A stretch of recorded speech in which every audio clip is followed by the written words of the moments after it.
I'm Dax from Rocksteady Studios. That's correct. Alright, so we're here at the Toys R Us, 42nd Street, Batman, Arkham City. What can you tell us about Arkham City? I can tell you that Arkham City is 5 times bigger than Arkham Island, which was the setting of Arkham Asylum, the game that we launched 2 years ago. So when players go into Arkham City, they're going to find every single super criminal we could possibly think of, all in there, all standing on every street corner wanting to take down Batman. You're going to have the most intense time of your life, being Batman, delivering justice in that sweet, brutal way, right there on the streets of Gotham City. Every single Obviously, there are way too many to stick in there, but go and list them up. I can give Hugo Strange, Joker, Harley Quinn, Zaz, Calendar Man, Two-Face, we've got Penguin, we've got Solomon Grundy, we've got Talia al Ghul, the list goes on and on. The thing about Hugo Strange is he knows Batman's true identity. So when Batman goes into Arkham City, the guy who runs the entire place knows Batman's ultimate weakness. The stakes could not be higher. So isn't he already at a disadvantage? Dude, I know! That's the thing! So completely outnumbered, outgunned. How is Batman going to survive this game? I don't think it's going to be possible. What can you tell us about Yeah, the thing about the free-play combat that we established in Arkham Asylum, I think took a lot of people by surprise because the combat systems in a kind of action-adventure game tend to be a little bit kind of clunky, a little bit janky. And our objective was to make it feel as seamless and smooth as possible. That's what we called free play. Then when we started working on Arkham City, we were like, how are we going to do better than that? What do we do next to really push that to the next level? So what we did was we integrated gadgets into combat. So, you know, you can be throwing punches, kicks, flying elbows. You can also lay down explosive gel, use your back glory, use the red, which is the new gadget you've got, and still maintain your combo chain.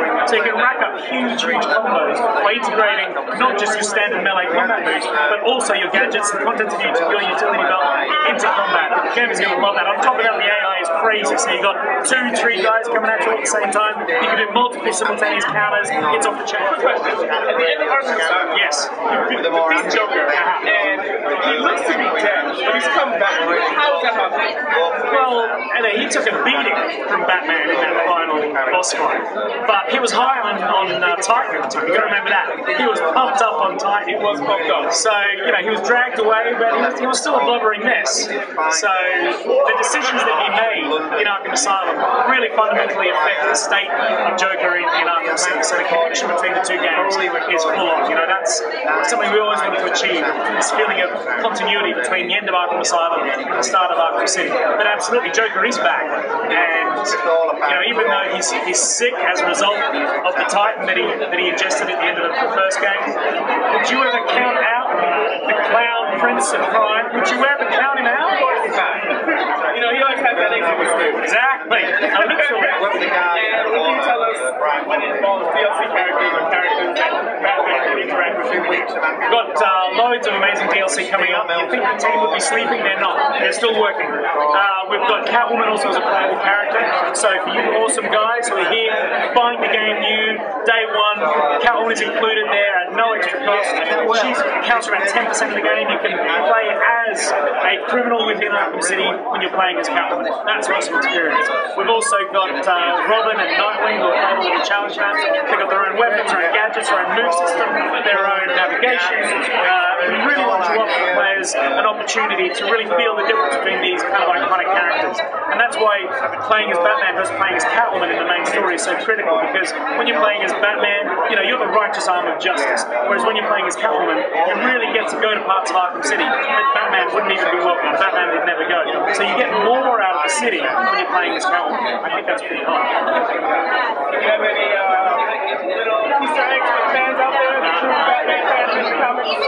Dude, the Easter eggs are everywhere that are coming out of Riddler, you know what I'm saying? Riddler in the first game was pretty intense. In Arkham City, he has stepped up the challenge. He has gone off the scale because the humiliation that he suffered from Batman at the end of Arkham Asylum drove him crazy. So in Arkham City, he's laid down over 400 challenges for players. So if you want to get to the Riddler and deliver that punch to the face that's been coming for 2 days, you're going to have to find and solve absolutely every single one of them. Taking down Riddler is a huge challenge for any gamer, but I know you guys can do it. I know you guys have got the time, the stamina, and the determination to pull that off. Alright, well, I played a little bit of Arkham City, and I have to say, it was the greatest experience of your life. It is. I'm not gonna lie. But you don't have to do the main main mission. You don't have to do side quests and all this other stuff and search. Well, he's on the side quests. All that Riddler stuff, that's all side mission content. You don't have to do any of that if you don't want it. So that's example number one. Every single side mission that is available to you is very character driven. So at no point in Arkham City is anyone going to come up to you and say, Batman, can you go and collect 50 flowers for me? I can guarantee you that will never happen. Because you know what Batman would do to someone like that? Right? Exactly. So every side mission that you get involved with, whether it's Bane, or whether it's Zaz, or whether it's Calendar Man, it's very driven by characters. So you team up with Bane to track down and destroy some Titan.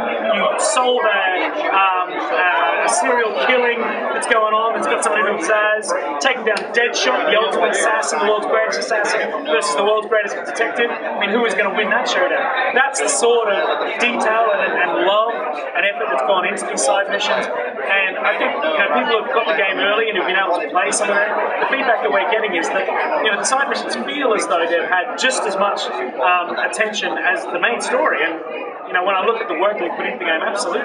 We wanted every single inch of the game, every minute to feel handcrafted, and we treated those side missions with exactly the same intensity as we did the main story. I think that's what viewers like to hear. So this wonderful, wonderful game comes out tonight at midnight. That's right. That's a fact. The 18th of October. Go pick it up. The PS3 and Xbox 360. That's right. In 3D. Can you believe that? All right. Come in at 3D.